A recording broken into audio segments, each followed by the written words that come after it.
CM Jagan పాలనలో పాణ్యం నియోజకవర్గం ఎటువంటి అభివృద్ధికి నోచుకోలేదని పాణ్యం టీడీపీ అభ్యర్థి గౌరు చరితారెడ్డి ఆరోపించారు.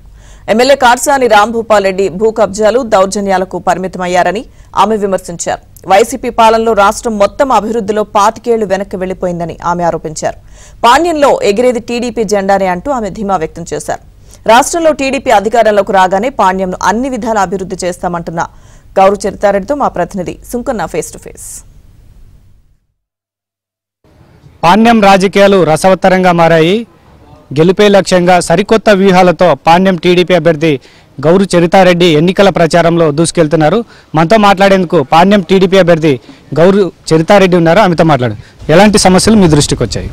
ప్రజల నుంచి మంచి స్పందన ఉంది.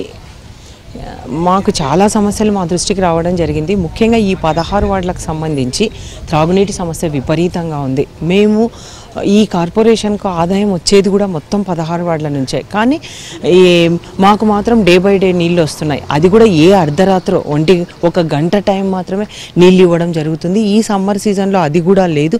కొన్ని ఏరియాలో వారమైనా కూడా నీళ్ళు రావడం లేదని మా దృష్టికి రావడం జరిగింది. అంతేకాకుండా ఈ ప్రతి గ్రామంలో కూడా త్రాగునీటి సమస్య అలాగే ఉంది. ముఖ్యంగా డ్రైనేజీ సమస్య కూడా అస్తవ్యస్తంగా తయారైపోయింది. చెత్త పనులు వసూలు చేస్తూ ఉన్నారు కానీ చెత్తను మాత్రం కాలువల్లో క్లీన్ చేయట్లేదు. దాంతోపాటు దోమల సమస్య ఎక్కువైపోయింది. అన్ని రకాలుగా ప్రజలు ఇబ్బంది పడుతూ ఉన్నారు. ఈరోజు సర్పంచ్ నిధులు కూడా రాగేసుకోవడం వల్ల గ్రామాల్లో ఎక్కడికైనా వెళ్ళినా స్ట్రీట్ లైట్లు కూడా వెలగని పరిస్థితిలో ఉంది. సొంత నిధులు పెట్టి ఇన్ని రోజులు వాళ్ళు తాగడానికి నీళ్ళు ఇవ్వడమే ఎక్కువైపోతూ ఉంది. కాబట్టి మేము అధికారంలోకి వచ్చిన తర్వాత చంద్రబాబు నాయుడు గారు ముఖ్యమంత్రి అయితేనే ముఖ్యంగా తాగునీటి సమస్యపై ఎక్కువ ఇంపార్టెన్స్ ఇవ్వడం జరుగుతుంది. అంతేకాకుండా ఎక్కువ మంది నిరుద్యోగులు ఉన్నారు. యువతకు ఉద్యోగ ఉపాధి అవకాశాలు లేవు. ఈరోజు మాకు ముందుగానే పాణ్యం నియోజకవర్గంలో ఓర్వకల్లు మండలం ఇండస్ట్రియల్ హబ్గా చేసిన ఘనత చంద్రబాబు నాయుడు గారిది. చంద్రబాబు నాయుడు గారు ఉన్నప్పుడు ఎన్నో పరిశ్రమలు తీసుకొచ్చినారు, వాటికి శంకుస్థాపన చేసినారు. అయిన తర్వాత ఈ ప్రభుత్వం అధికారంలోకి వచ్చింది వైకాపా. కానీ వీళ్ళు వచ్చిన తర్వాత ఎక్కడేసిన గొంగలి అక్కడే ఉంది. ఎగ్జాంపుల్కు ఉర్దూ యూనివర్సిటీ అది చంద్రబాబు నాయుడు గారు చేసిందే కానీ వీళ్ళు వచ్చిన తర్వాత ఒక్క ఇటుక కూడా వేసిన పాపాన పోలేదు.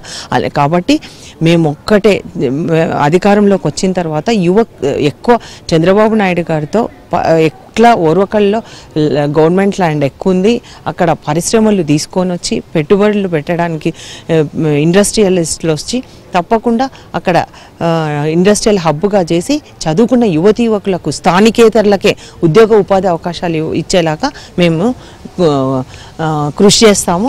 మళ్ళీ మీరు ఎమ్మెల్యే కాటసాని రాంభూపాల్ రెడ్డితో పోటీ పడబోతున్నారు. ఆయనపై గెలిచేందుకు ఎలాంటి వ్యూహాలతో ముందుకెళ్తారు మేడం? ఈ ప్రభుత్వంపై విపరీతమైన వ్యతిరేకత ఉంది. ఈ ప్రభుత్వం అధికారంలోకి వచ్చిన తర్వాత అన్ని వర్గాల ప్రజలు ఇబ్బంది పడుతూ ఉన్నారు. వాటిని వివరిస్తూ చంద్రబాబు నాయుడు గారు ముఖ్యమంత్రిగా ఉంటే మన రాష్ట్రం బాగుపడుతుంది, పిల్లల భవిష్యత్తు బాగుంటుందని అది కూడా తెలియజేయడం జరుగుతుంది. అంతేకాకుండా మేనిఫెస్టో కూడా సూపర్ 6 పథకాలు ఏవైతే ఉన్నాయో అవి వివరిస్తూ ఉన్నాం. బీసీ డిక్లరేషన్ ప్రకటించడం జరిగింది, వాటిని కూడా ప్రజలకు తెలియజేస్తూ ఉన్నాం. ముఖ్యంగా ఇప్పుడున్న వైసీపీ అభ్యర్థి ఆయన పాలన చూశారు.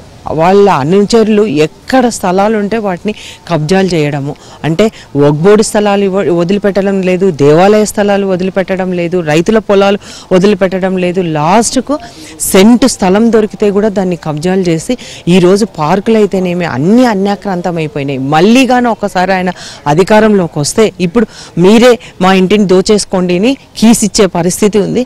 మొత్తం ఇదైతే నియోజకవర్గంలో తాగు సాగు అదేవిధంగా నిరుద్యోగ సమస్య కూడా చాలా ఎక్కువగా ఉంది. తాను ఎమ్మెల్యేగా అధికారంలోకి వచ్చిన వెంటనే వీటి సమస్యలన్నింటినీ కూడా పరిష్కరిస్తాను, పాణ్యం నియోజకవర్గం గడ్డపైన కూడా తెలుగుదేశం జెండా ఎగరవేస్తామని గౌరు చరితారెడ్డి